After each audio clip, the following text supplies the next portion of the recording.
기록에 보면은 1936년부터 유인영 선생님이라고 동랑 선생님 따님께서 포겐베스 뭐 이런 게 이제 희곡이면서 음악이 좀 들어간 건데 동랑 선생님을 비롯해서 이미 시도를 했었던 것 같아요. 본 역사는 사실 예그린 악단이 이제 본격적으로 살짝이 없어요부터 시작이 되는데 극단 쪽에서는 어떤 움직임이 있었냐면은 전세권 선생이 새우잡이라는 순수 토종 뮤지컬을 처음 만드신 분이에요. 그 다음에 거기에 이제 히트가 되니까 카니발 수첩이라는 걸 안기중 선생님이 작곡을 해가지고 에모의 노래인가 뭐 그런 게 아주 대유행이 된 그런 시절이 있었죠. 그 다음에 가요 극단에서 음악을 좀 시도를 했었고, 그 다음에 64년도에 이제 갈대의 노래라고 실험극장 초기에 김우경 선생이 음악극 비슷하게 그런 게 있고,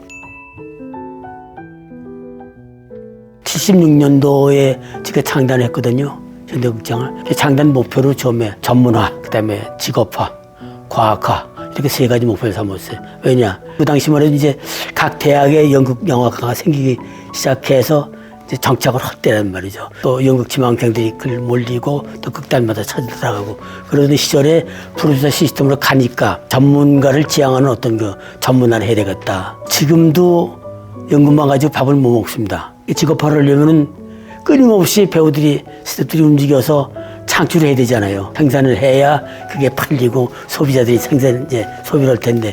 그래서 이제 직업화는 얘기가 나왔고. 과학하면 뭐 사이언스나 무슨 테크놀로지 이런 걸 생각하실 텐데 그게 아니고 그때 경영이라는 게 없었어요. 연극에. 자본이 제대로 투입도 안 되고 거기서 나오는 프로덕트라는 게 빤한 건데 극장도 없었어. 세종문화에 그때 진입하기가 어려웠고. 중고등학교 강당, 대학교도 없었어요. 그런 정도의 극장이 아주 열악했기 때문에 극단은 이제 점차 늘어나는데 소화할 수가 없어요. 캐파가 작다 보니 극단도 그렇고 재정도 그렇고 마케팅부터 시작해가지고 뭐 여러 가지 홍보부터 해서 그래서 이제 그 세 가지 목표로 해서 본격적으로 가자 이제 이렇게 됐던 거죠. 뮤지컬을 우리가 세 번째로 하자 했는데 그 빠담빠담만 해도 이게 창작극입니다. 다 외국의 번역물인 줄 알아요. 제가 쌍송을 워낙 좋아해요. 백승규라는 그 여자 작가가 있는데 이분한테 부탁을 해서 에디트 피아프의 사랑과 예술 원제목을 그렇게 해서 희곡을 써달라고 그랬어요. 뮤지컬 대본 이제 부탁을 했는데 그리고 이제 음악을 해야 되니까 최창건 선생님 또 저 작업을 여러 번 했기 때문에 만나 뵈었고 선생님 샹송 좋지. 그때는 샹송이 약간 좀 한물 지났을 때예요. 에디트 피아프 노래가 또 여러 곡 있잖아요. 거기서 우리가 귀에 익은 10곡 이상 하고 나머지 샹송 전반적으로 훑어서 한 30곡 정도를 이제 했는데 그러니까 작곡이 아니잖아요. 소위 브릿지 형식은 전부 다 이제 편곡을 해서 앞에 멜로디, 뒤 멜로디 섞어서 만들었는데 15살 소녀 시절부터 죽을 때까지 라이프 스토리를 사이사이에 박아놓은 거예요. 근데 추성훈 씨가 그때 같이 합주를 했는데 선생님 걔 말이 안 돼. 사랑 예술 다 때려치웁시다. 그럼 뭐예요? 빠담빠담빠담이 좋다는 거예요. 그게 무슨 소리냐 했더니 쌍송이 있잖아요.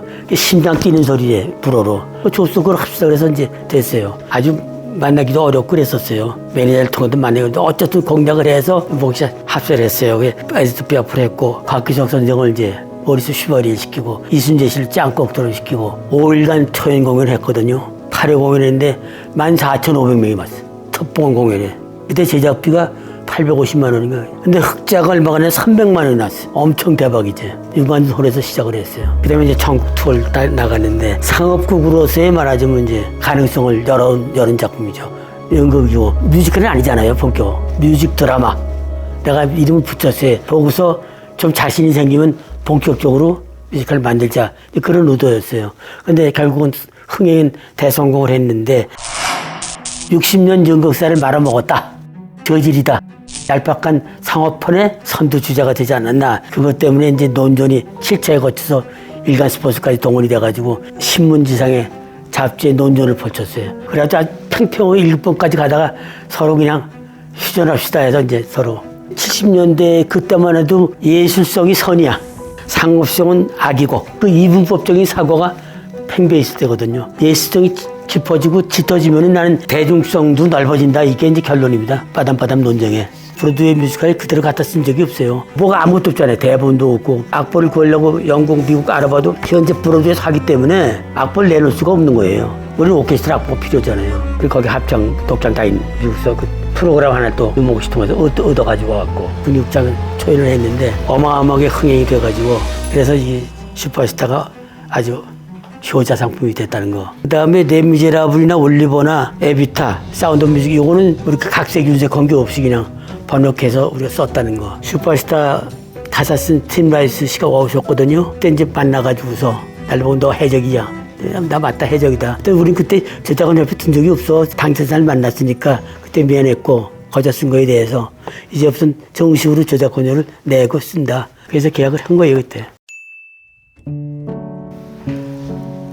제가 호기심이 많기 때문에 호기심의 연장이에요. 그래서 저희 무대라든가 즐거움, 행복을 주는 거 그 이상 난 없다고 봐요.